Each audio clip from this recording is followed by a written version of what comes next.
Well, good evening. I'm trying to finish my coffee. Those who know me know I drink a lot of coffee. I like coffee, so trying to finish it up here a little bit. Hey, well, we're going to be in the book of 1 Corinthians tonight, chapter number 7. Tonight's subject matter is one that is probably difficult for a lot of people to talk about. I personally have no problems with it, but some people do, and it's embarrassing to them. It's hard for them. It's difficult, and that kind of a thing. But you know, it's part of life, and these are things we need to talk about because there are issues. There are issues in marriages and problems in marriages that have to do with intimacy and sexual contact and these kinds of things. There are also obviously issues in the premarital situation that need to be worked out too, things we need to understand.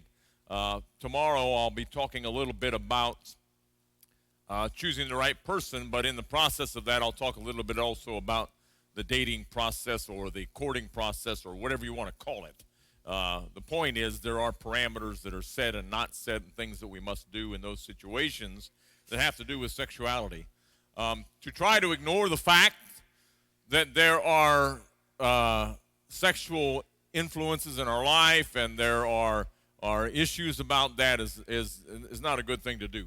Trying to sweep it under the rug and ignore the fact that we do have these issues or that certain people have these issues is not a good thing.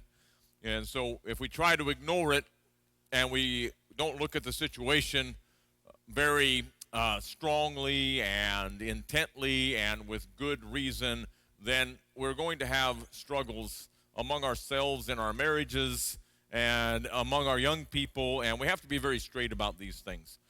I want to go to the book of 1 Corinthians chapter number 7.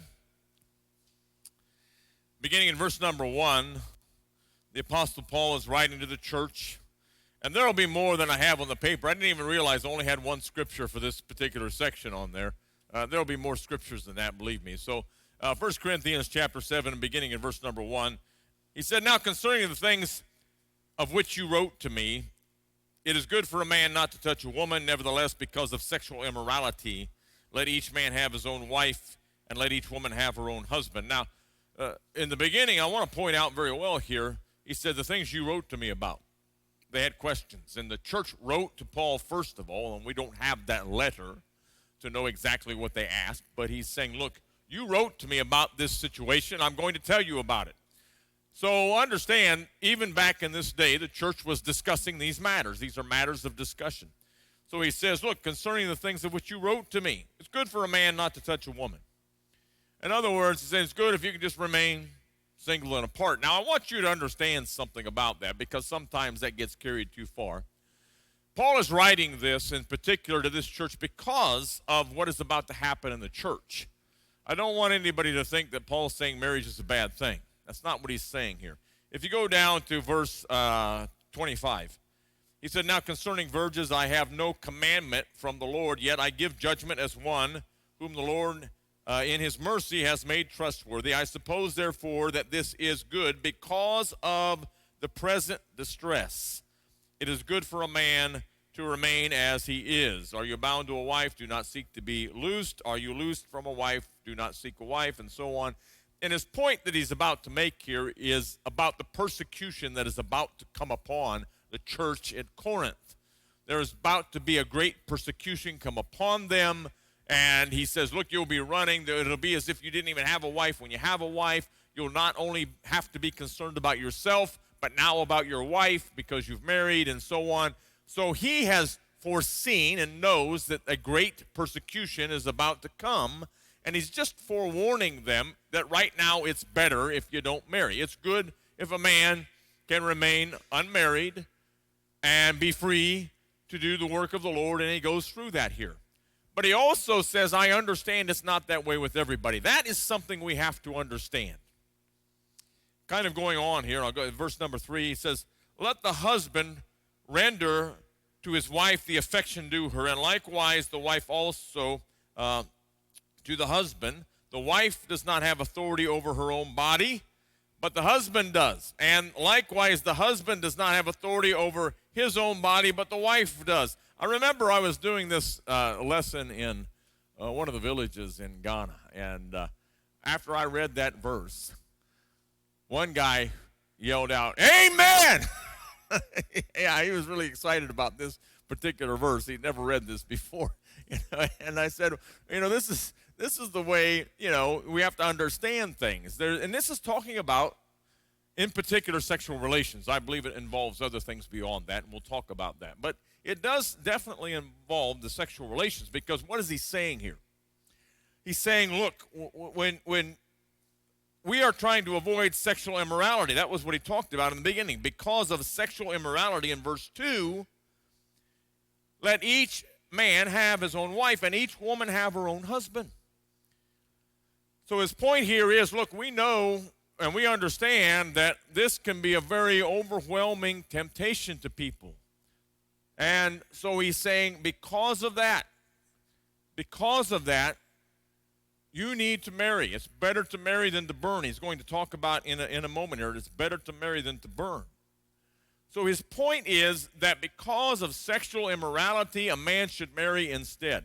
I'm going to read on down to that, in fact, because I want to back up that a little bit more. Do not deprive one another, verse 5, except with consent for a time, that you may give yourselves to fasting and to prayer and to come together again, that Satan does not tempt you because of your lack of self-control. But I say this as a concession, not as a commandment. I wish that all men were even as I myself. But each one has his own gift from God, one in this manner and another in that. But I say to the unmarried and to the widows, it is good for them to remain, even as I am. But if they cannot exercise self-control, let them marry, for it is better to marry than to burn. Some of you have a version that has an italicized with passion after that. That does not appear in the original text. It doesn't say burn with passion. It says to burn. Now, I understand, and be very clear about this, fornication will send you to hell. I want you to understand that. If you are committing sexual immorality of any kind, that makes you a lost person. You cannot be in the church and be shacking up. You cannot be in the church and be in Christ and be committing sexual immorality and expect that you're going to go to heaven. That's not going to happen. You're lost. You're in a lost state. Your partner is in a lost state. If you tell somebody you love them and you know you're sending them to hell, you're a liar. You're a liar. You don't love that person. You're pretending to love that person. You have passion for that person, but you can't love somebody and know you're causing them to go to hell. So don't make a mistake about this. We have to get past this thing. Because of sexual immorality, he says marry. It's better to marry than to burn. It's better to marry, right, than to be lost. So get married. That's what he's saying. Get married, right? We used to say, have an expression, make her an honest woman, right? Make her an honest woman. We'd say that to the guys. I don't know how it would work for the guys the other way. Make him an honest man. I don't know. Anyway, it always goes on the guy on that aspect. It always goes on the guy, like he's the one that doesn't want to get married. And it used to be that way, but today it's like both sides. Woman or the guy, either one could be the one who doesn't want to get married for whatever reason. We have a problem today with commitment. People don't want to make commitment because of what? Well, fear.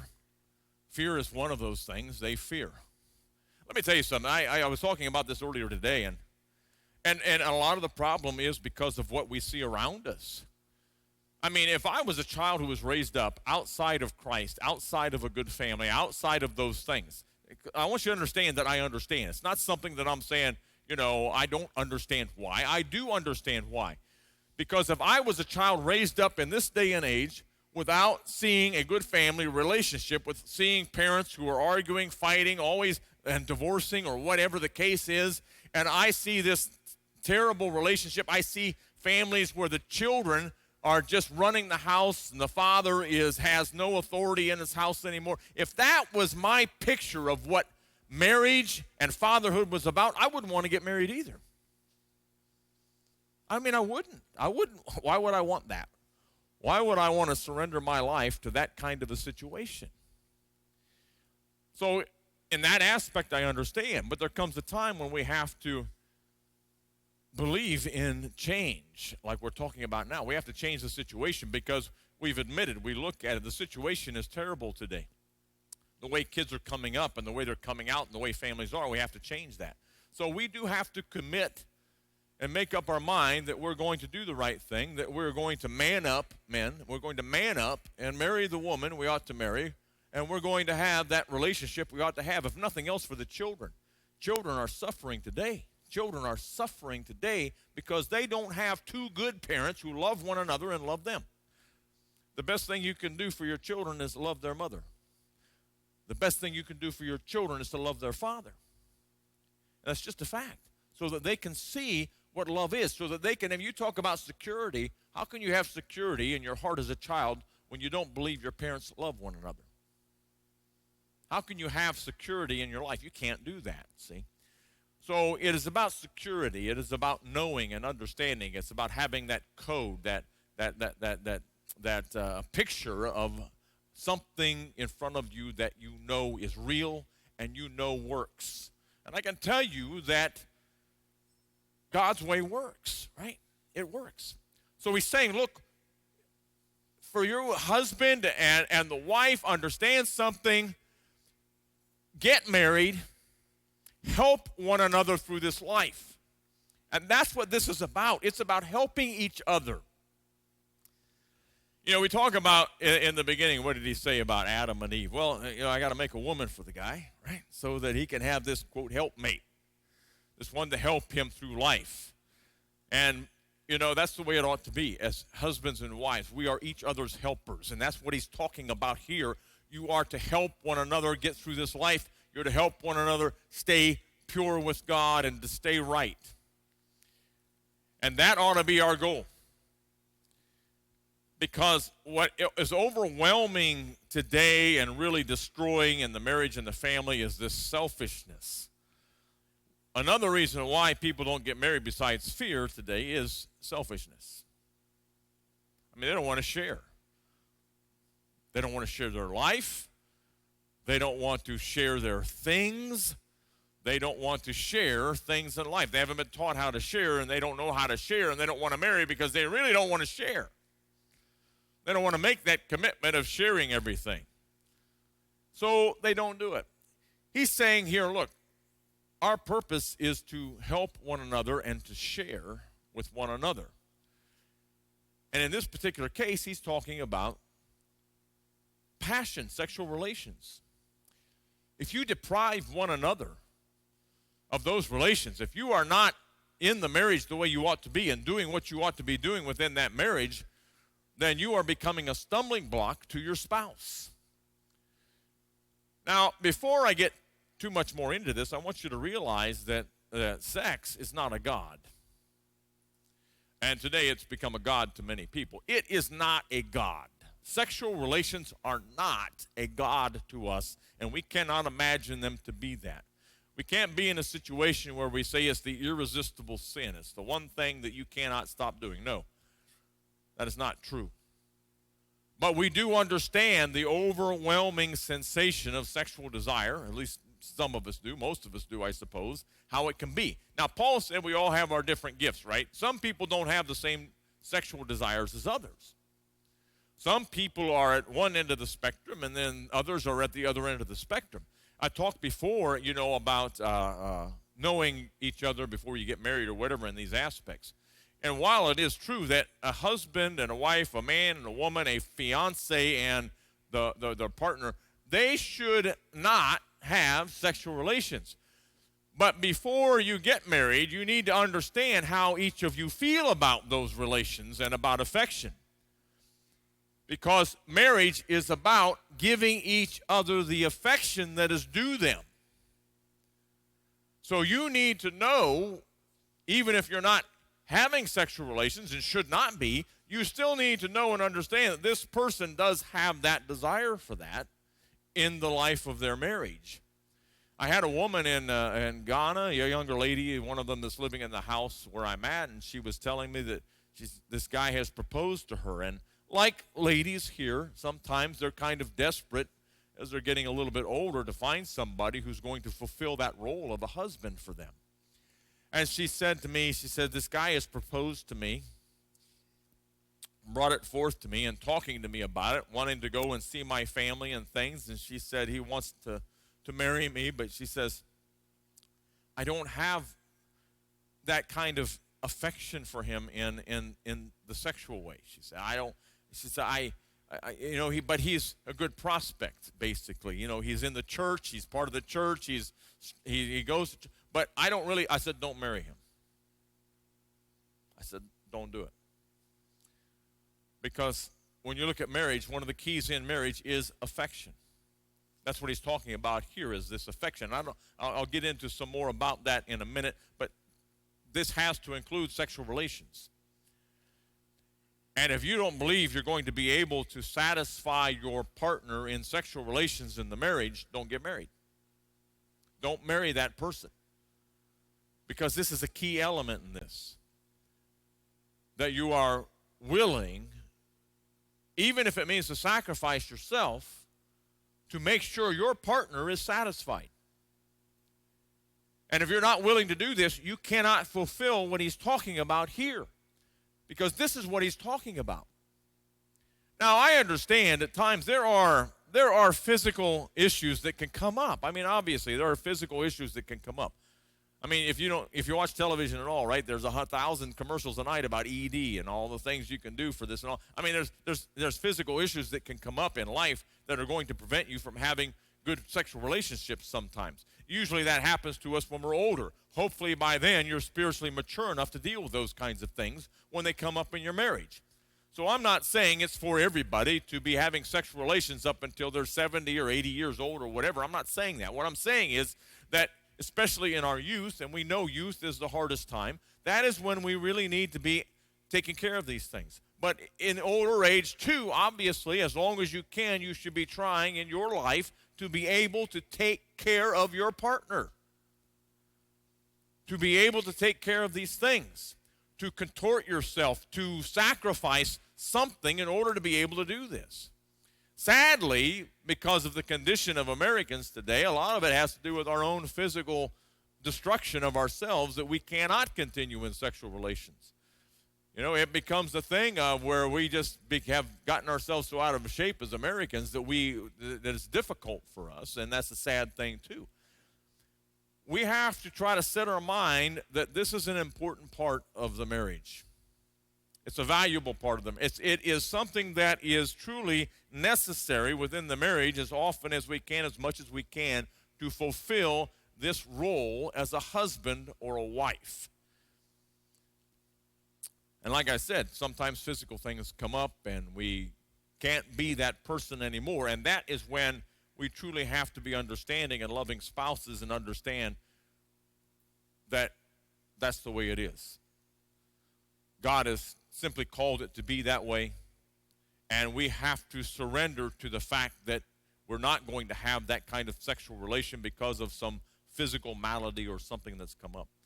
I remember years ago, Tennessee Ernie Ford used to sing a song when I was young. I'm going back, way back now, and yeah, and one of the things that he was talking about that, it says, Browns Ferry Blues, he said, I said, Papa done lost your charm. You done got old, you can't do no harm. My, you got the Browns Ferry Blues. And it was talking about that fact, baby, you got old. You can't do what you used to do. You can't satisfy anymore. Sometimes that happens. But I want to convince you tonight to do whatever you can to keep the fire alive as much as you can for as long as you can.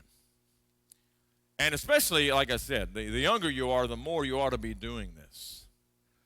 Now, what happens in marriage? I mean, let's think about this.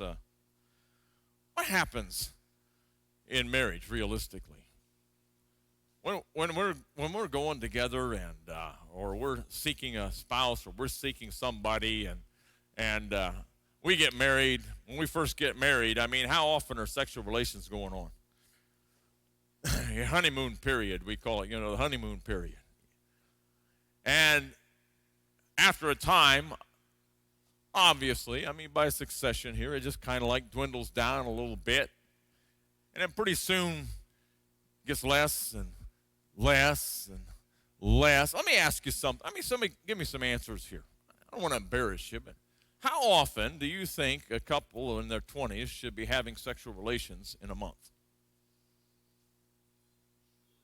Yeah, well, in your mind, what would be the average? I asked this question now in my marriage stuff. I didn't ask it when I did it with you guys, but I asked that now. One of my questions is, how often do you believe that a couple your age should be having sexual relations? Because if the guy says 25 times a month and the girl is saying 3 times a month, you got an issue, right? This is something that has to be worked out, right? So I asked that question in the counseling. So what do you think? If a couple's in their 20s, how often do you think is an average that they should be having sexual relations? Twice? 10 times? What? How many times in a week? Maybe the week is better than the month. I don't know. 4 weeks in a month, basically 4.5. So, if it's like twice a week, that's 8 times a month. That doesn't seem like very much, does it? But anyway, 8 times a month. So what do you think? And in their 20s, how often do you think? Anybody? Throw it out there. Maybe the guys should say it. Maybe the girls would do it.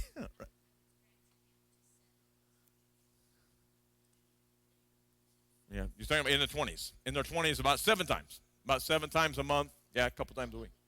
Yeah. How about, in the week? I thought you were talking about the month. In the week. Amen. Okay. So that would be 6, not 7. Right? You're saying one night a week. 1 week out of the month. So, okay. So 1 week out of the month. Yeah, I got you. I got you. Okay, 18 times a month. Amen. In their 20s. So, anybody else? What do you think? How about when they get in their 30s? About the same, maybe a little less. How about their 40s? When they hit the 40s, how many times do you think? How often do you think somebody should be having sexual relations when they're in their 40s, when they're in their 50s?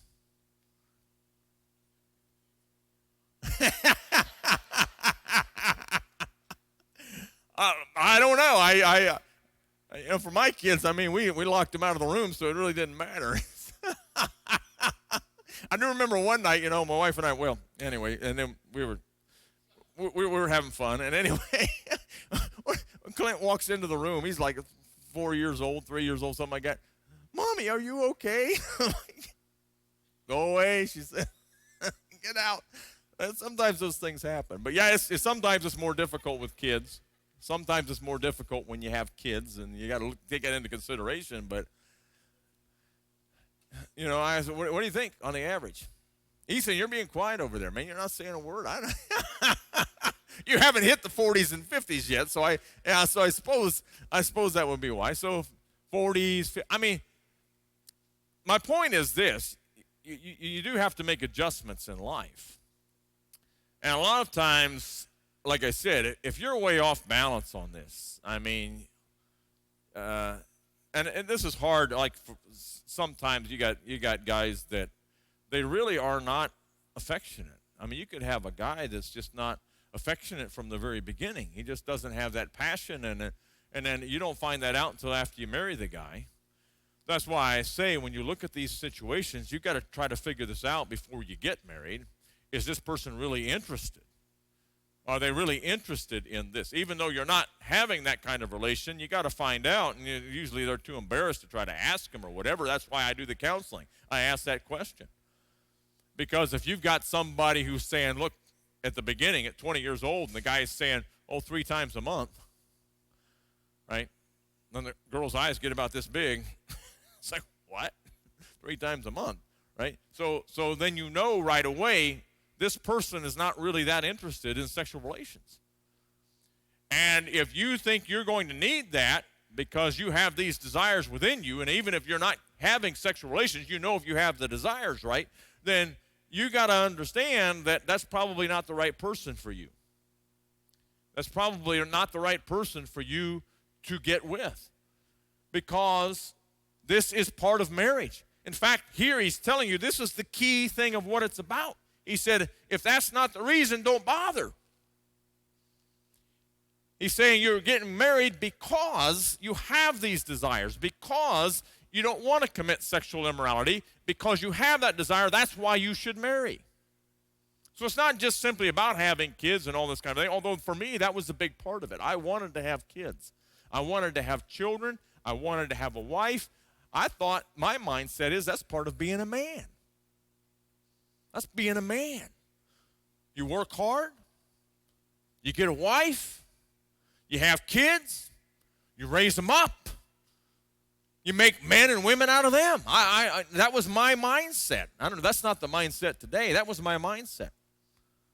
That's what being a real man is all about, see? And so I wanted it for that reason, but also, too, obviously, the sexual part was in there, too, right? I wanted that, too.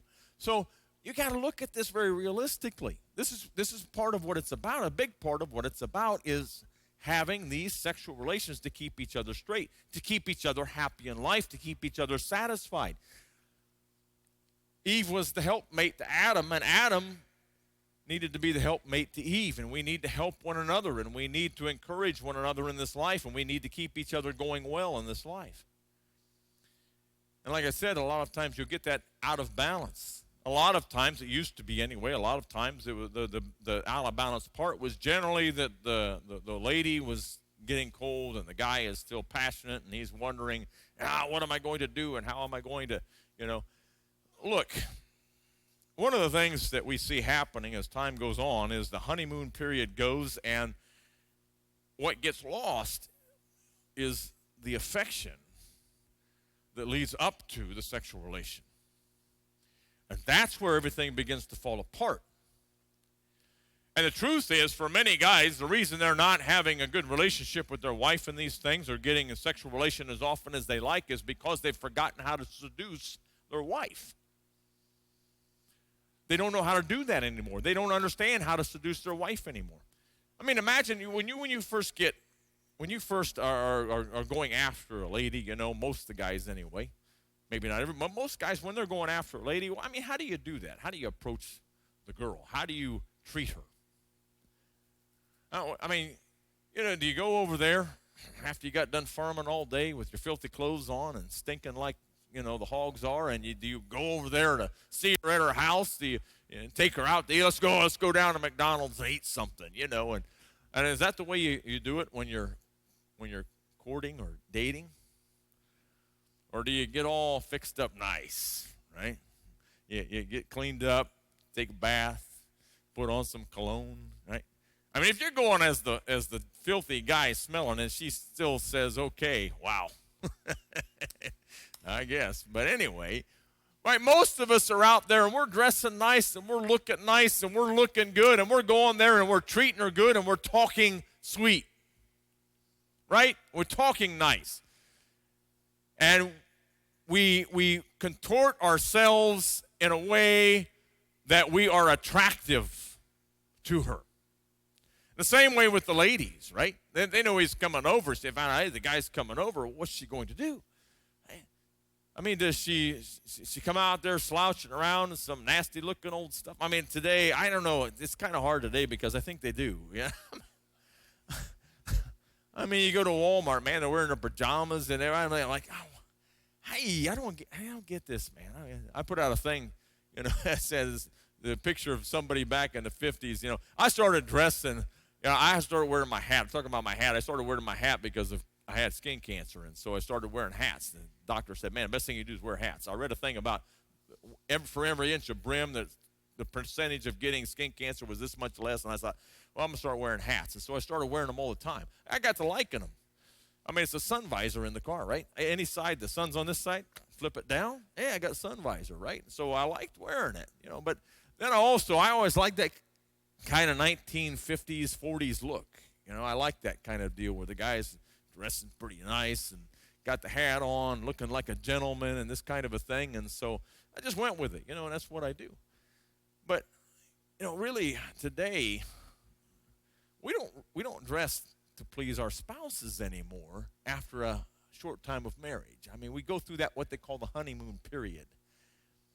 And imagine, even like at night when you're getting ready to go to the bed, how does your wife dress after a few years of being married, right? I mean, got the long johns with the footies or whatever on and this kind of a deal, and you're going to bed, and then she can't understand why you're not passionate anymore. Right? I mean, you got what I'm saying, and the guy the same way. You come to bed, and you're smelling bad. You get off of work for the day, and then you don't understand why she doesn't just all of a sudden say, "Oh, baby, you're so great," right? Because you're not preparing for it. You're not seducing your wife. You're not seducing your husband. You got to seduce one another. You've got to prepare that mind. I mean, they used to say years ago, you look at young men, young women, the woman, she's more like the oven, right? And the guy is more like the microwave, right? He heats up in a minute, but she's still kind of like slowly. Well, when you get older, it kind of like works both ways. When you start getting older, it's like, I got to get warmed up a little bit now too, right? I mean, it used to be like that, but now it's kind of like I got to kind of get myself in the mood. I had to get used to that idea. So when you look at it, sometimes, I mean, it's just the fact that you have to pay attention to one another. You have to pay attention to one another. Pay attention to some details here. And prepare. And I'll tell you what, I'll kind of use myself for an example here. I start preparing first thing in the morning. I mean, first thing in the morning, when I wake up in the morning, obviously, I go over for my normal. I have prayer with my wife every day. In the morning, we have prayer together before I go anywhere. I give her a kiss. Tell her some nice things. When I get home from work, even when we had the kids at home or whatever, especially then, first thing I do, when I get home, and I'm home from work, the first thing I do is I would go over to my wife, and I would ask her, how was your day? How did it go today? Now, I've talked before about men's and women's brains. They're different.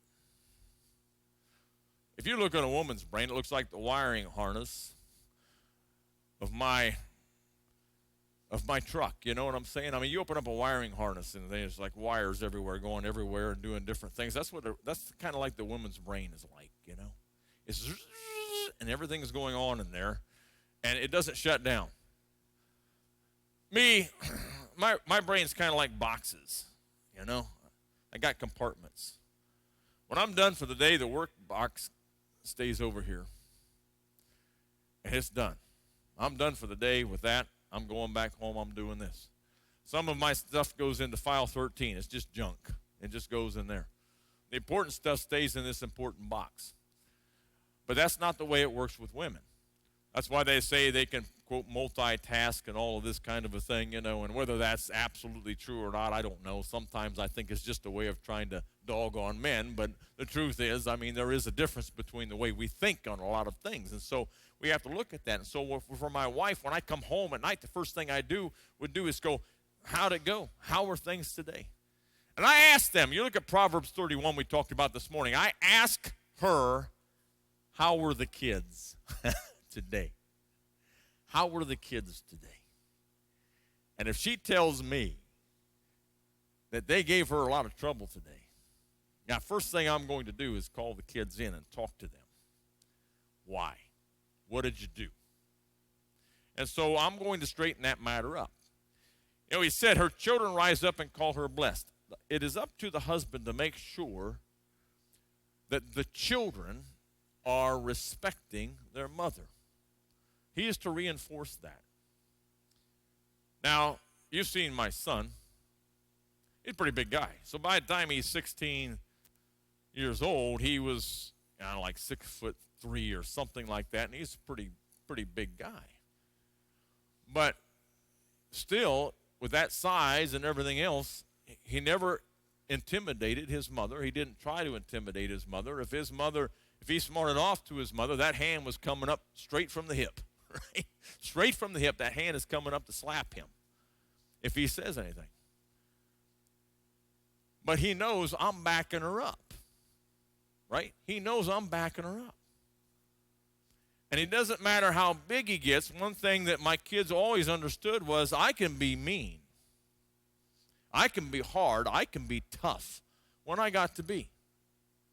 So even if he's at the size that he can whip me, if he gets to that size or that whatever prowess that he can whip me, I'll hit him upside the head with a club. Right? I mean, they know that. I'm not taking this stuff. I'm not going to have my house run by my kids. It's not going to happen. So you've got to back up the wife. You got to stand behind one another. She's important. So I would ask, how are the kids today?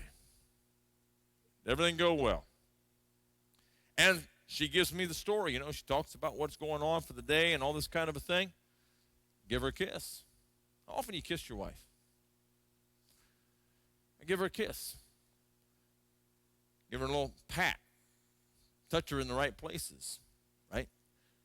Because I understand that kind of affection is what she needs.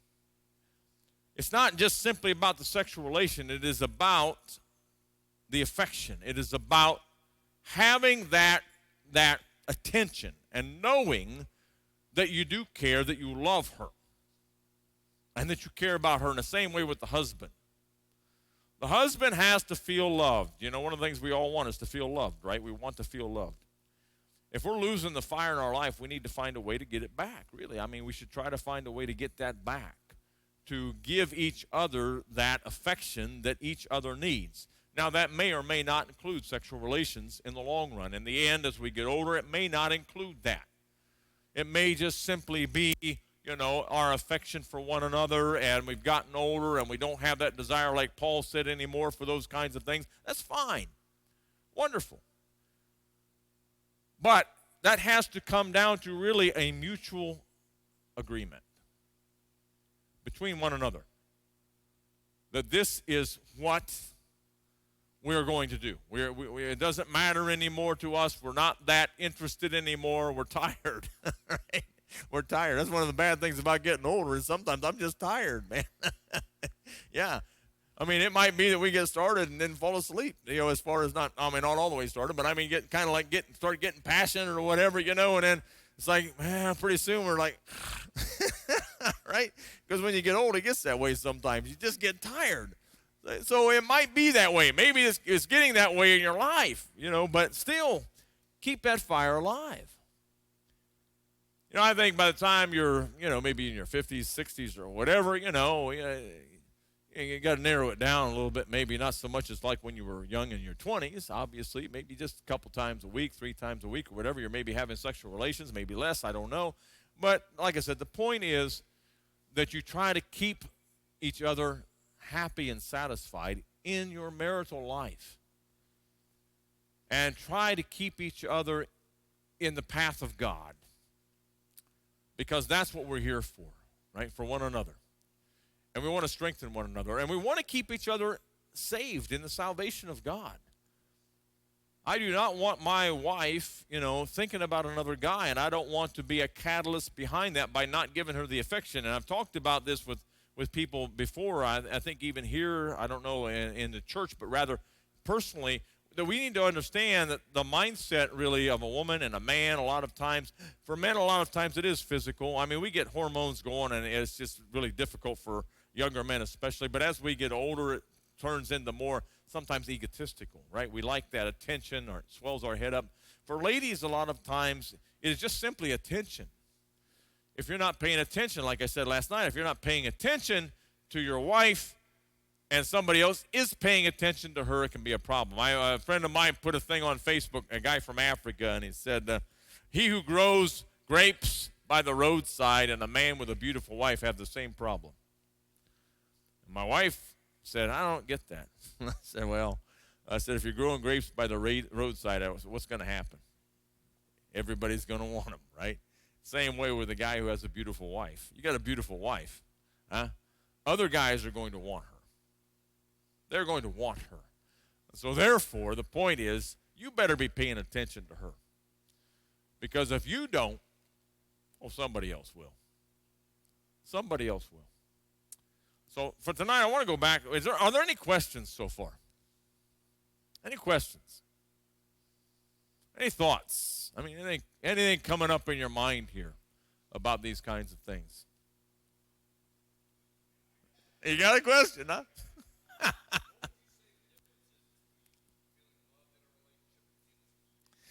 The difference between feeling loved and feeling needed. Wow, that's kind of a difficult, thought-provoking thing, feeling loved and feeling needed. You know, you could feel needed by somebody, but not necessarily feel loved in the fact that they may feel that they need you for some kind of security purpose, or maybe you feel needed in the fact that you're supplying, I guess, you're talking in a sexual way or just in any kind of a way? Yeah,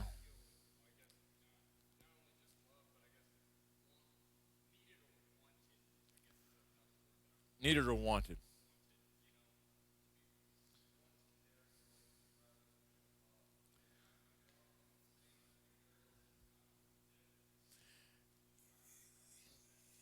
Yeah. You know, and this might be a little bit different than most people look at it. So, okay, so I'll say this. I don't like being so much needed by my wife. And she'll tell me that, that I need you. I don't really like feeling needed in that aspect. Because of this. I believe the only one we really need in life is Jesus Christ. And if she would lose me, I don't want her to feel she's lost everything. You see?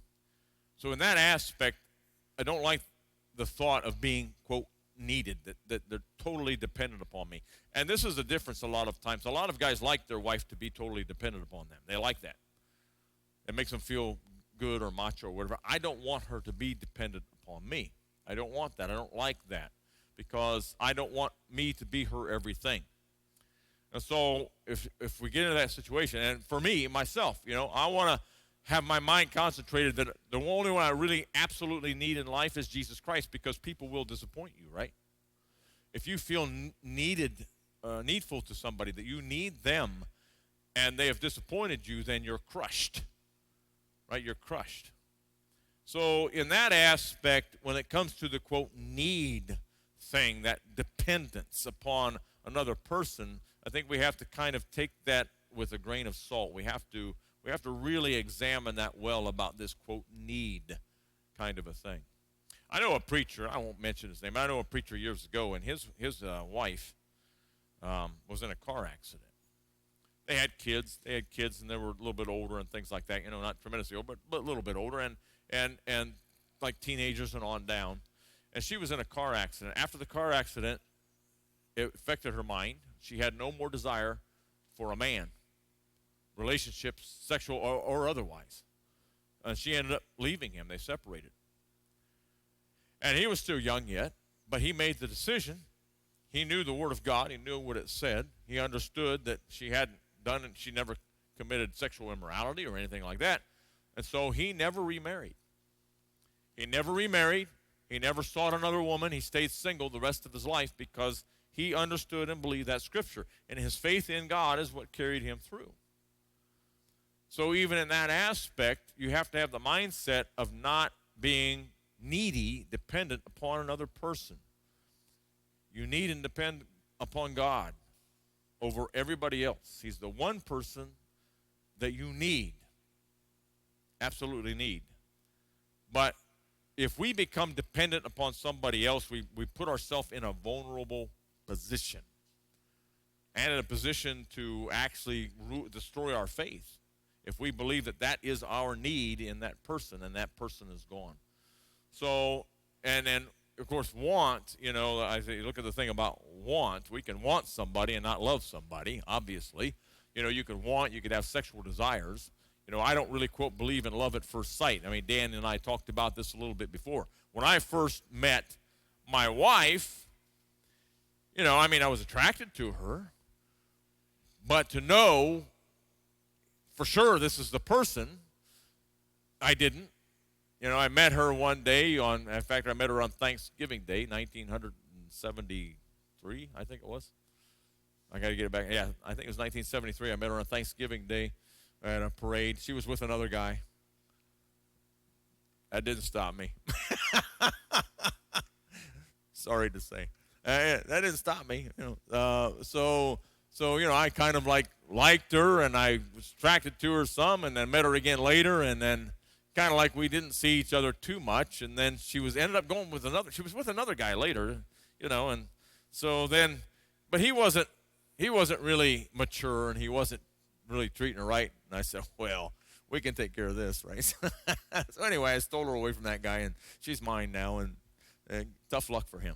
So anyway, but I didn't know at the beginning. It was kind of a gradual thing. And I don't feel guilty about taking her away from him at all. I have no guilt whatsoever.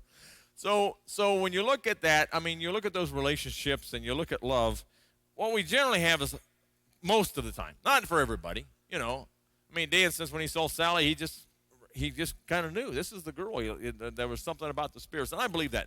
Your spirits can kind of mesh almost right away, but you can also be wrong about that. You can think your spirits have meshed, and this is just kind of a really charming person, and you can think, oh, wow, and a lot of times what happens is we project. We're actually projecting in our imaginary mind what we want to see about this person. You can meet the person for the first time, and all of a sudden your mind is wandering to all of this and our relationship together and how it's going to grow and blossom and be good, and you got a picture of who this person is the first time you've met them, and you can be dead wrong. And I've seen that happen. So you have to realize that you have to separate your physical attractions and emotions from the true spiritual attraction and emotion. If this person is not spiritual, if they don't fear God, remember, a woman who fears the Lord, she's going to be praised. And so if she doesn't fear God, and if he doesn't fear God, then, again, you can't trust that person. You can't trust that person. Now, we have to understand. I'm going to go back to this thing for a moment about attention. Does that answer your question, you think? Okay. All right. I want to go back to this thing a little bit about the attention thing. We have a lot of issues today about, quote, modesty, and of course it's gone on for years, obviously. I look at some pictures back in even in like the 1960s, and I'm thinking, I didn't think they dressed like that back then, and they did. We have a lot of problems with sexual attraction through the eyes, through vision and things like that. And so a lot of times, a guy especially can be attracted away by the eyes. We were talking earlier about, if a guy's coming in and he's got what they call a painted T-shirt on, they just paint their body now instead of actually wearing a shirt or this kind of a thing, do we say anything to him? Well, I do, I do. I would say something to him, but most people wouldn't. But the truth of the matter is, it does work better on the women's side. If women are dressed scantily, and have on these really short things, and their heinies sticking out a little bit, the guys are like going crazy, right? They're looking at that and their eyes, and because of that, the reason they do is because they like the attention. They do. They like that attention. They enjoy the attention that they get from that. They like turning you guys' head around in circles and spinning it. That's why they do that kind of a thing, see? Because they like that attention. It's an ego thing. It's a women's ego thing. So they want that attention, so that's why they do that. So a lot of times the attraction comes from that physical attraction that the guy gets at the beginning, but can you really say, well, that girl's really spiritual? Can you do that? Can you say of that girl, she's a really spiritual girl? And if she is somewhat spiritual and she says, oh, I don't think that is really attracting guys or making them think, I don't think it's, they're very naive and stupid, right? They're very naive and stupid. And they really don't know or understand. I remember it was a couple of years ago up in Canada, they had this girl, she was out protesting because they had a dress code at the school, and she was wearing something that was just, looked like she was, one of the Reno hookers or whatever they got down there, right? See, and so they told her, you got to go home and change clothes. Well, she's protesting. She's got this sign out there, and they need to tell boys to just stop thinking that way. Oh, yeah, right. Right, that's good. I like that. Just tell boys, stop thinking that way. How does that work? How does that work? Since the beginning of humanity, you don't understand hormones, you don't understand guys, you don't understand how their brain works. You don't understand. And even our little girls today and our little boys, we got to be careful. I see people posting things on Facebook of these girls and, even small girls wearing these little tutu things and all this. And I'm thinking, you realize the pedophiles that are out there looking at this same picture right now? Do you realize the target you're making your little girl by doing these kinds of things? You've got to be careful. I'm just telling you. The brain of some of these guys out there is awful. And what you're doing and the way that you're presenting things today, you've got to understand showing a lot of skin is just not a good thing. Now, some people say, oh, you're saying, that it's the victim's fault for the way that they're dressing or the way that they are or whatever. Yeah, well, you know what? Don't be putting it out there like that if you don't expect guys to be paying adverse and wrong attention to you. It's going to happen. Now, does that mean that even if you dress well, you may not get that? No, it still may happen. But you're increasing the chances. You're increasing the possibility.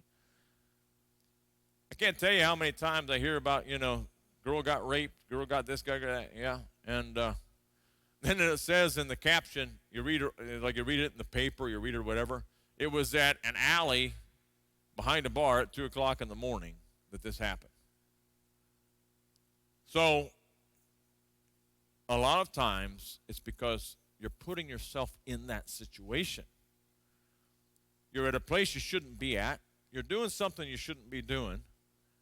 And then something like that happens. So all I'm telling you is think well. Think well. And guys, think well. If you're married and your wife is dressing this way and other guys are paying attention to her and looking at her and she's enjoying that, right? What is it saying? What is it saying? So your passion is to be to your husband. I want to go back. Let's go back to the book of Proverbs real quick. Proverbs chapter number 5.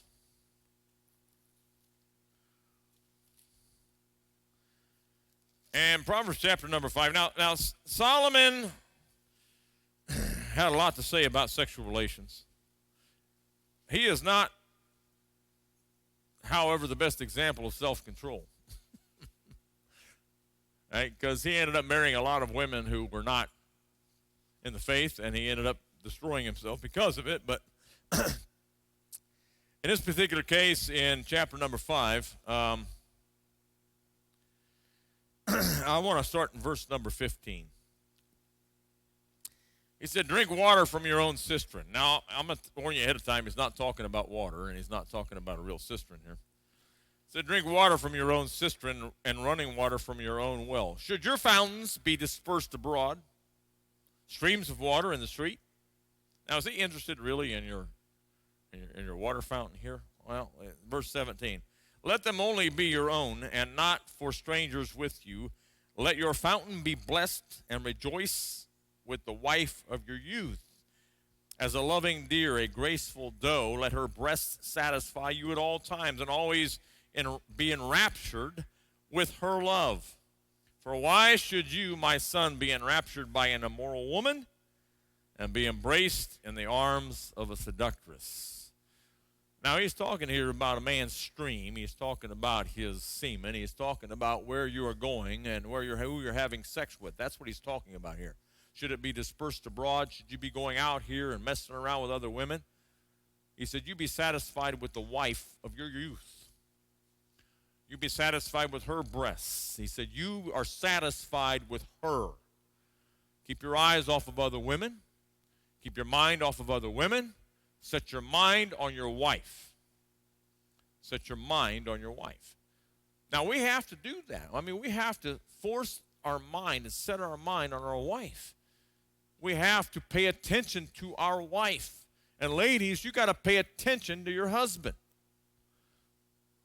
Because other women will come after him. And maybe even if you don't think maybe you don't think your husband's that attractive, I don't know. But let me tell you something. If Satan believes that he can get your marriage destroyed and he can get one of you to fall and he knows that you've got that weakness, he's going for it. He'll go after it. So make sure that you are paying due attention to your spouse. That you are giving her the attention and you are giving him the attention that he needs in his life to be fulfilled. Because that's what we're about, right? Fulfilling one another, edifying one another. So edify one another. Take the time, pay attention. We have a thing called date night. You know, we do this thing about date night. For my wife and I, date nights are pretty much always the same as every other night anymore, right? I mean, you know, you want to go to a movie, what are you going to go watch, right? There's hardly anything on at the movies worth watching that's worthwhile. So you try to do that. You know, you try to go to find some movie to do, go out to a dinner or do something like that, you know, do something special. And when you've got kids, that's important. Very important to do that. Very important to do that when you got kids. But now our kids are out of the house, and every night's almost like date night a lot of times, right? And we just enjoy just being together and being there, and we like to sit in the bed and watch something on Netflix or something like that, you know, together just so we have something there. And, you know, and that's really our most enjoyable thing is just to be together and do that, you know, because we're at that stage in life.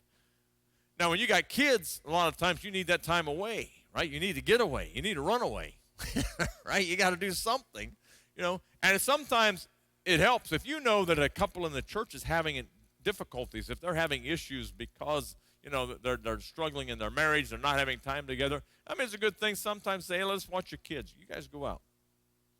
Go out. You know, do something, you know. And sometimes it's difficult to find people to watch your kids. Now, a lot of that has to do with the fact that you've spoiled your kids to death and nobody wants the little brats around them. But, you know, we'll talk about that tomorrow night. Right? And that's something you got to work on too. I mean, kids can spoil a marriage just because of the fact you haven't disciplined them. I talked a little bit before about that. You know, they've been the center of attention. Everything's been about them, about them, about them, and they expect everything then to be about them every day, all the time, right? Everything should be about us. So they need to understand, right? It's not all about you. God's number one, mom's number two, dad is number two compared to God. You fall somewhere down the line there at 3, 4, 5, whichever one's your favorite. I don't know. But anyway, right? You can line them up. So the point is, they've got to understand you are not number one. You are not first. And definitely that God is first. And God said your first attraction here is to your wife or to your husband. The two have become one flesh. You ever think about that? The two, he said, have become one flesh. In Ephesians chapter 5, he explained the fact that he said your wife is to you men not like something you put on, but rather she's part of your own body. He said no one ever yet hated his own body, right? You ever get mad at yourself and say, I'm not going to feed you? I can look around and tell you that hasn't happened in this group very often, right? I'm not going to feed you. I'm mad at you today, body. So I'm not going to feed you for a week just to punish you. Anybody ever do that to yourself? Right? You ever accidentally, maybe you accidentally you hit your hand with a hammer or something like that, you know, and you say, oh, man, now I'm going to cut it off. You ever do that? No. He said, you need to love your wife in the same way. And wives, love your husband the same way. Yeah, they're part of you. You're part of one another. And you also have to keep in mind, he said, you love your wife as Christ loved the church. You love your wife as Christ loved the church. Now, you're the church, right? If you're a Christian, you are the church. So in your lifetime as a Christian, in your betrothing to Jesus, your marriage here to Christ, how often have you disappointed him? How often have you messed up? How often have you had to seek forgiveness from God because you weren't walking the way you should, or because you didn't do right, or because you weren't the person you were supposed to be? We're the bride of Christ, right? So guys, when you think about that, how often should you be forgiving your wife? How patient should you be with your wife? How patient has God been with you? That's how patient you got to be with your wife. Ladies, that's how patient you've got to be with your husband about these things. I mean, this thing about passion and sexual relations is not just some passing thing. You got to work through it. And like everything in marriage, you've got to work through it. You've got to work it out. And forgiveness is a key. Amen? Forgiveness is a key. I talked before about 1 Corinthians chapter 13. He said, don't keep accounts of evil. You don't keep accounts of evil. One of the biggest issues really in arguments in marriages often is the fact that we keep accounts of things that happened and we got it still in the back of our mind. And you know, I don't want to categorize too much, but really, I mean, ladies have a difficulty letting go a lot of times of things, and it's still there. And what will happen is, and guys too, I mean, we do it too, right? We do it too. But it just seems like it's just very difficult a lot of times. Something's happened for a lady to let it go, you know, and you got to convince them sometimes. Look, just let it go. You just got to let it go. And sometimes what happens is you're finding arguments about stupid little things. Right? Some small thing blows up into a big thing, and you don't figure out why. And the reason why is because 3 days ago you did something, and that's still there. 4 days ago, last week you did something, that's still there, baking in the brain. So now this little thing has brought up the anger about the other thing, and you don't even know what it is. And that's what happens when you don't sit and talk about the things that are wrong. See? When you don't sit down and discuss what it is that is bothering you, that's what happens. And a lot of times we resist that. You know, guys, girls both, we resist that because why?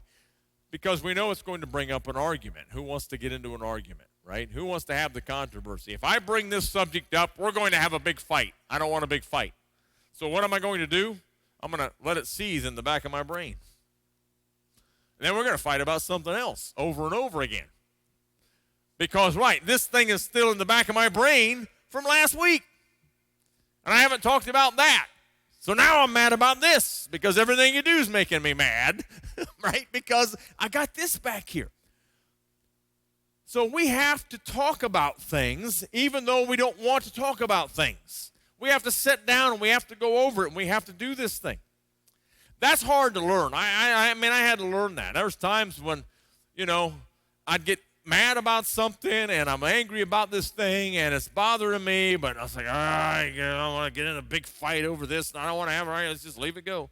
Right, leave it go. But then I find myself getting aggravated about little things. Right? I find myself getting aggravated about little things. And I know it's because that's still back there.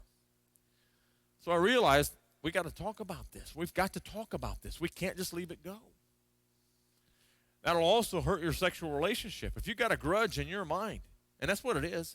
If you've got this grudge in your mind against your wife or against your husband, you are not going to feel like having a sexual relationship with them, right?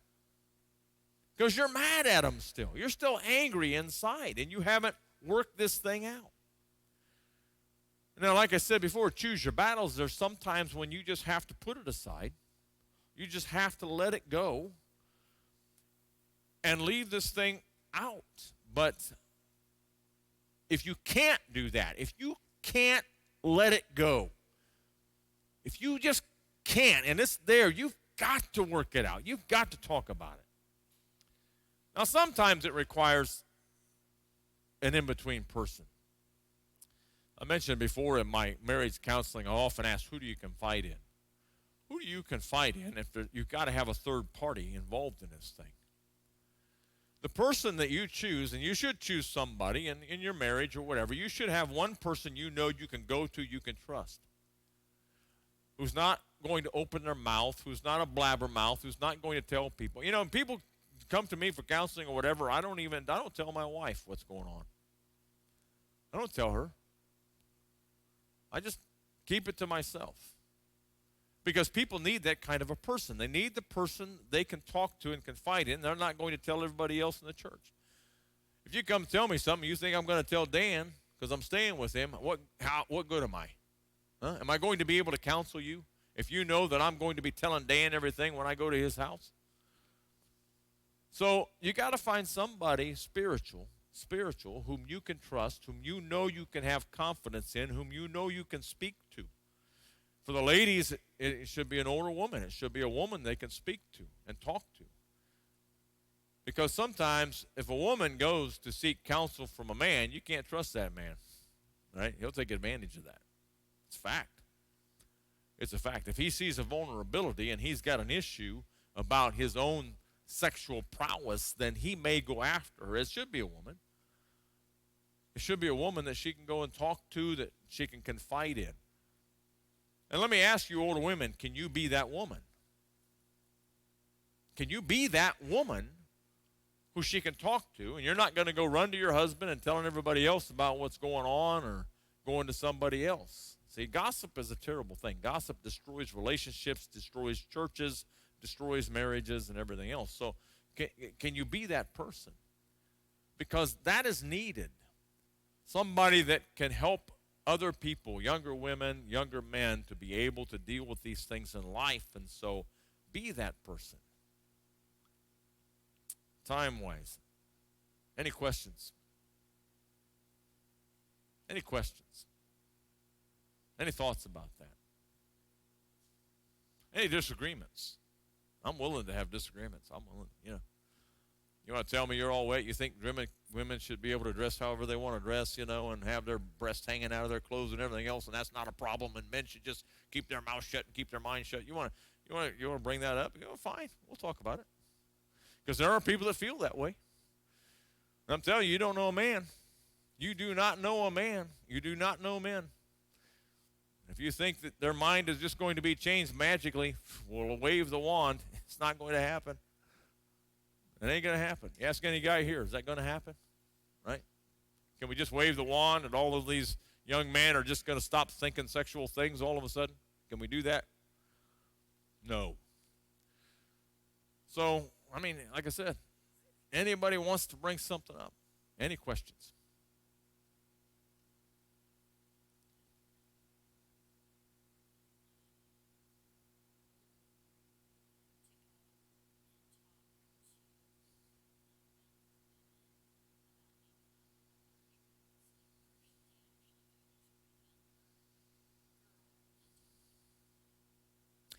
The question is, if somebody has a young lady in the church or whatever, or maybe in the family, I don't know, then they're dressing very provocatively and they know it's not really looking good, should they go to that girl directly or go to the mother of that person or this kind of a thing? I suppose that would depend on, is the mother in the church? Is she part of the church? If the mother is part of the church or whatever, you can probably sit down with both of them. It might be the best, is to get the mother and say, I'd like to talk to you and Cindy or whatever her name is, and say, I'd just like to talk to you for a minute, and kind of go through that thing, You may get repercussion, obviously, and that may happen. Expect it, enjoy it. Really, you say persecution, all right, man, yeah, I'm persecuted for Jesus Christ, amen. And this is a mindset you have to have. It may happen, and it takes bravery to do that, and I respect any woman who can and will do that. I really do. And like I said, I always think about my grandma Bernice because she'd just tell you. She'd just tell you. She'd point the girl and say, what are you doing? She'll tell them straight out. And tell them, and I'm not saying that you should be doing this, quote, publicly at the first, right? The best thing to do is take them away privately. That was one bad thing about Grandma Bernice was she didn't respect privacy. It just came out, Yeah, she'd tell you straight out. And I adore people like that, Dan does that sometimes. He'll just kind of blurt stuff out and say things, I adore that, kind of a thing. But I realize, too, sometimes that can be an offensive thing that causes people to maybe not want to be part of the church now or this kind of a thing. That's why we have to be somewhat careful about it. But you can't be too cautious. And so it's best, obviously, to do it privately. The Bible tells us that. You go to the person alone. You talk to them alone personally at first. And so, in that aspect, it might be better to talk to the girl alone by herself. The mother could be more offended than the girl. mother, yeah, I mean, you may decide maybe I will want to just inform the mother that I want to talk to her about this or whatever. And again, the mother may still be offended because that really should have been her place to do that in the first place. I know there was times with my daughter, we're getting ready to walk out of the house, and I'd look at her and say, "You're not wearing that. You're not wearing that." I have a hard time understanding. I see go to some place, and here's dad, 50 years old or so, mom in her 40s. Here's 15-year-old little Nancy with this dress clear up to her hiney and makeup out the yazoo and looking like some kind of a hooker, and they're with their parents. I'm like, what is the deal with this, right? I don't get this.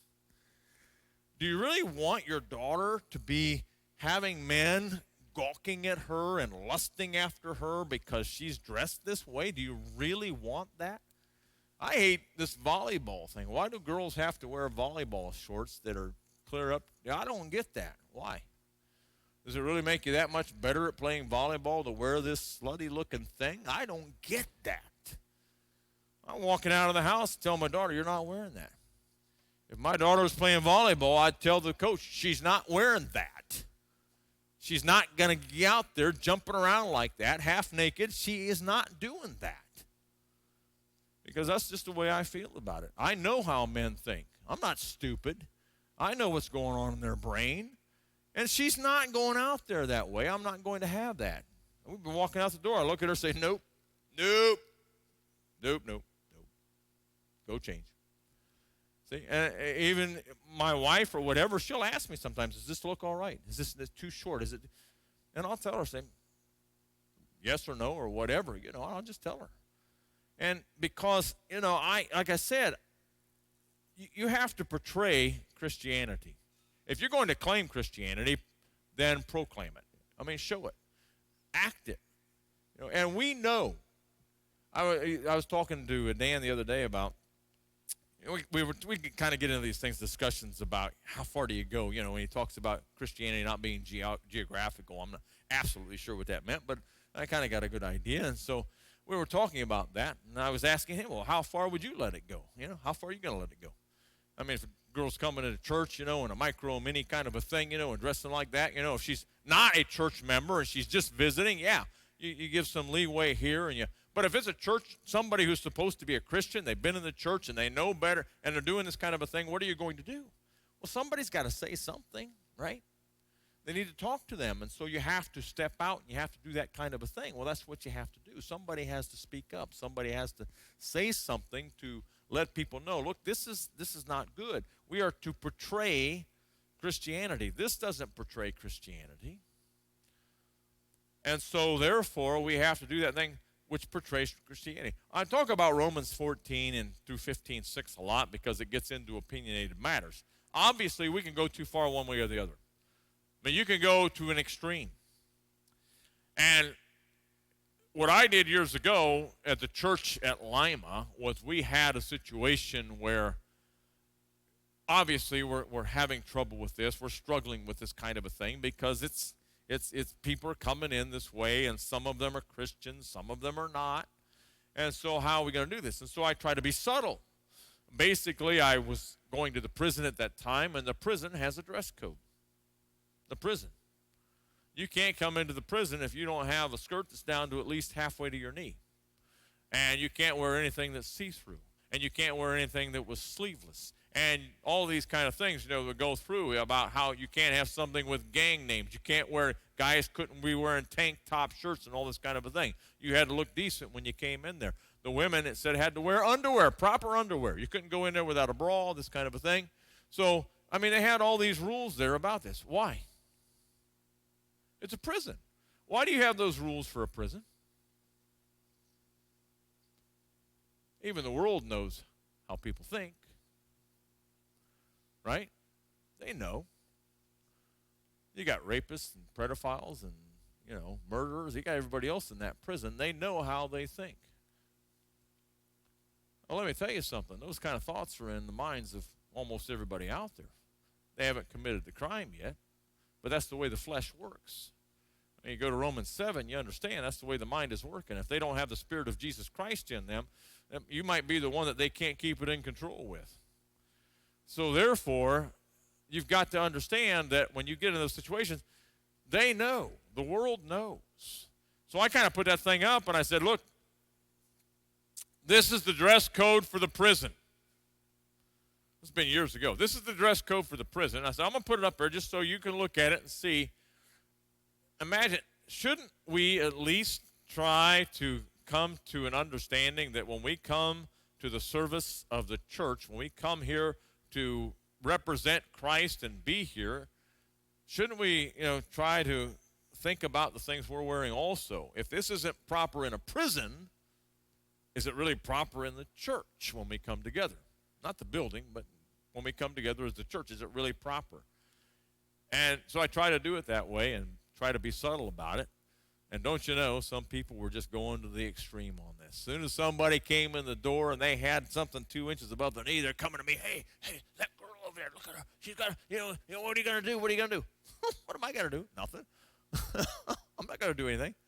I'm not going to go over there and kick her out of the church or do this kind of thing because people have a legalistic mind, right? They have a legalistic mind. And so immediately, now we've made law, right? I didn't make it law. I'm just showing you, think about this. This is what they do in the prison. We should think about this. Shouldn't we consider this? But immediately people want to go to law. If that thing's a half an inch above the knee, cut the leg off, So you have to be careful. You do have to be careful. You do have to watch. You do have to be subtle.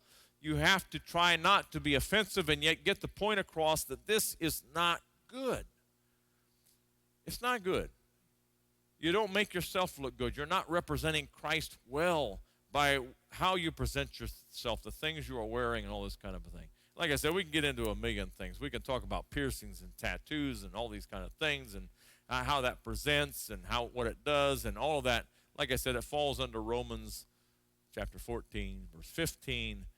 If you know something, if you're mature as a Christian and you know something is offensive to those who are looking at you as a Christian, or you know that it does not represent well for the church, the mature person is going to say, I don't want to do this kind of a thing.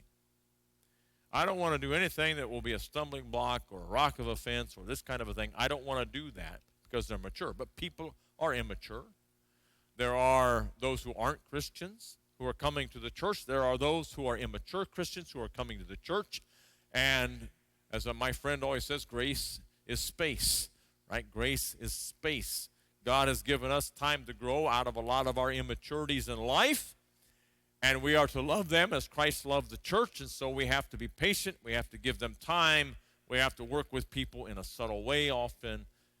But it also comes to the point sometimes where you have to be more than just a little subtle. You have to really, be straight with people.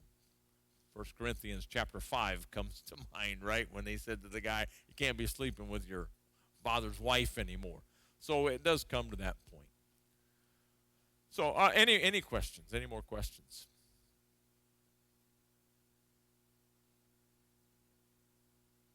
What is my time here? So, yeah, over there. The big guy. Well, the eyes are getting old, my son. The eyes are getting bad.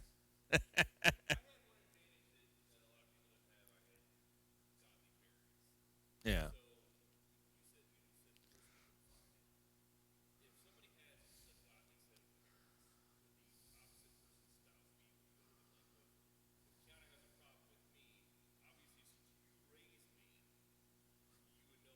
Oh, she has come to me.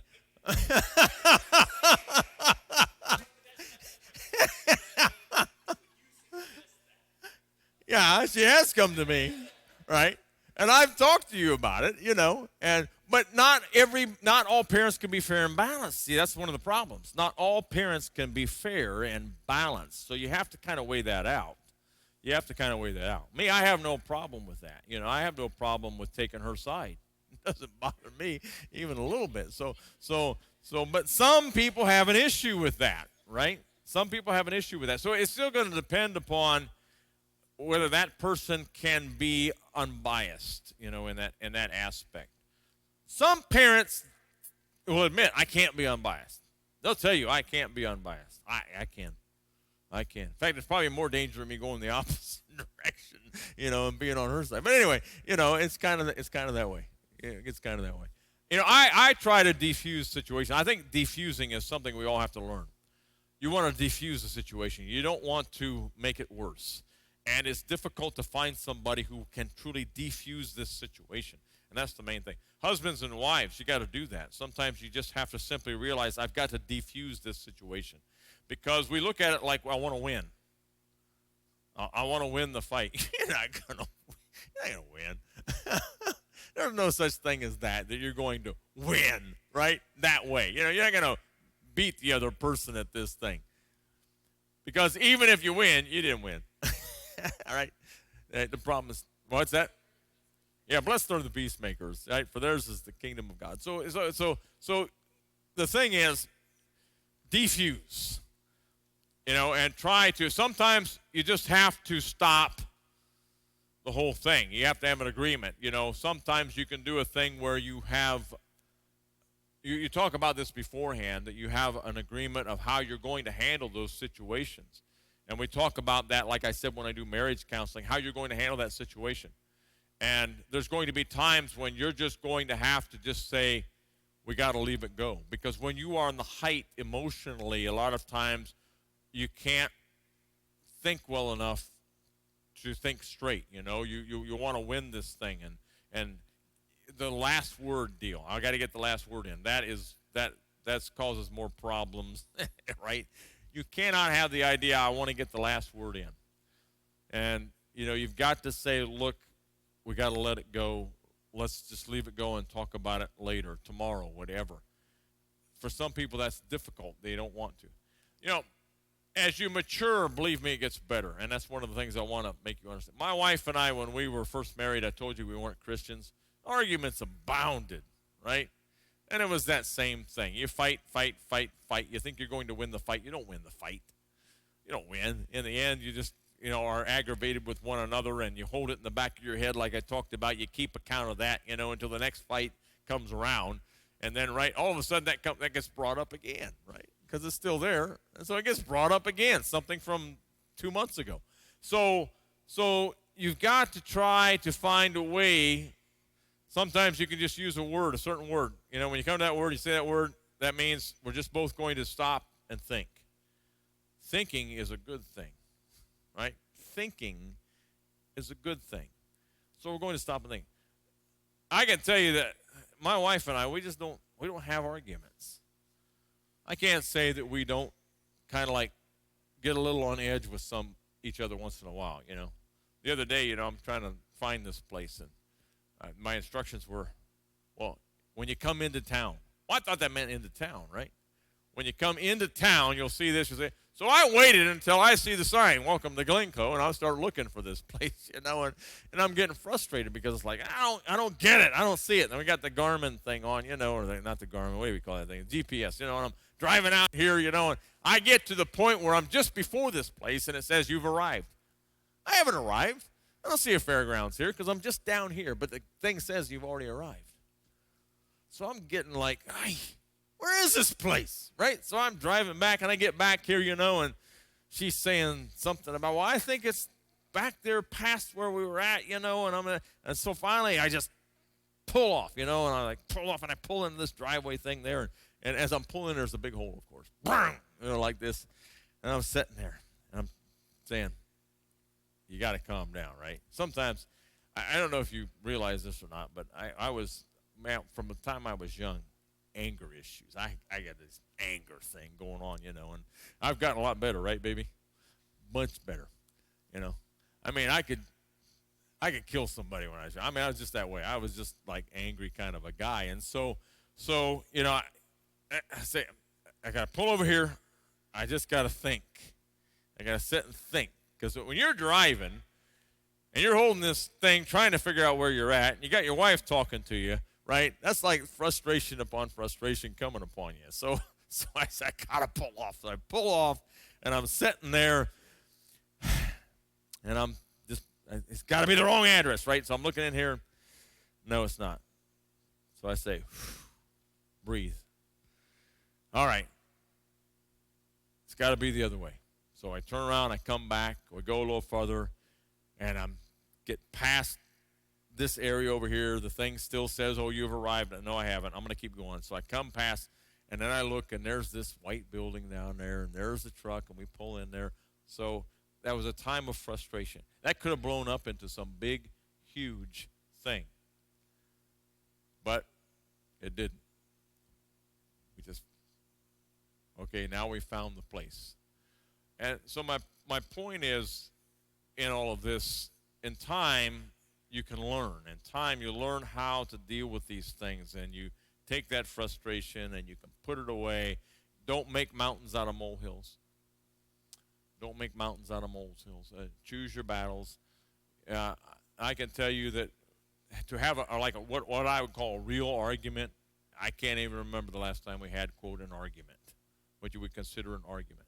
Like I said, there may be times we get a little frustrated with each other, but we both know to just shut up, calm down, get past it, keep going on, And, somebody asked the question one time, what's the hardest thing for a man to say? I love you, or something like that, or I'm sorry, or I'm wrong.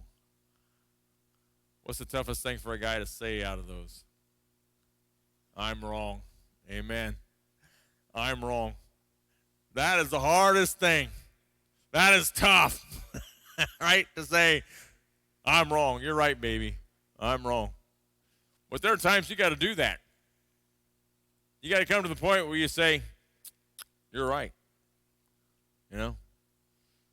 And so when you look at marriage, you look at those things, intimacy, the care for one another, building up one another, giving each other what we need. That is what is important in the marriage, that we are there for one another, that we are providing what each other needs, that we are sacrificing and contorting ourselves for our spouse. And one of the things, like I said, going back to the fear of God, I have to be without my wife for 6 months a year. Now that's a tough thing. Of all the sacrifices that I have done for God. And remember, serving God is about sacrifice. If you're not willing to sacrifice, you're not really serving God. And he tests you on that. He will test you. God does test us. Jeremiah 17, right? He says he will test the heart. And so he tests us to see, are we willing to make the sacrifice? So we have to be willing to do that. So I'm away from my wife for 6 months a year. Do you think my wife likes that? No way she likes that. But she knows, and she doesn't bother me. She doesn't make me, quote, feel guilty because I'm away. She doesn't whine about it and all this kind of a thing because she says, I do not want to hinder the ministry. I do not want to hinder the work of God, see, because she fears God. But a woman who does not fear God, she'd be whining and complaining and trying to hinder me from doing the work. So that's why it's so important that you're on the same page with your spouse or the person you're going to marry. You got to be on the same page spiritually, because if not, you're unequally yoked. You are unequally yoked. And so you have to be on the same page spiritually, sexually, right? Emotionally. Keep each other going straight and going well. Any other questions? Time is about gone here, so any other questions? I want to let everybody know, too, that I'm going to be here. I haven't really set a time to leave on Monday because I thought if anybody wanted to talk, if you got things in your marriage, I mean, there can be some devastating things in marriage. There can be situations of guys are addicted to pornography. Right? That's something that needs to be dealt with. People can have those situations. You can have a situation, maybe you've just come through that your husband or your wife has had an affair. Maybe there's other problems within the marriage you want to work on. I am willing to sit down and talk about those things with somebody. I'm willing to sit down with them and talk about those kinds of things and try to get it worked out, because it's very important to mend those marriages. And so I just want to let everybody know, if you do have questions, things that are bothering you, things you want to talk about, then I'm available for that. And like I said, I don't tell other people about all these kinds of things. I don't even tell my own wife what's going on. I just keep it to myself. I don't like to gossip. I really don't. I just don't like the gossip. I don't get any enjoyment or thrill out of that. Now, I'll admit, when I was a younger Christian, I was getting that, you get that adrenaline feeling or whatever. But when I began to realize in time that is not very manly, it's just not the man thing to do. I reset my mind and said, no, this is not good at all. I get pleasure in keeping my mouth shut. I remember, you ever seen that show, what is it, about the cop in New York, the Blues, something Blues. No, not Hill Street Blues. Nah. Got Tom Selleck in it. Blue Bloods. Yeah, Blue Bloods. That's the one. He used to do that to his daughter. She'd say something and ask her, want to know about something. He said, can you keep a secret? She said, yeah. He'd say, so can I.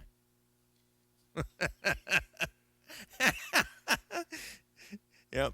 Then just blow the whole thing out of proportion. So can I. So you're not going to find out. So that's kind of the way it has to be. You got to have somebody, and I kind of enjoy that. I think, man, that's it, man. Tell them, say, so can I.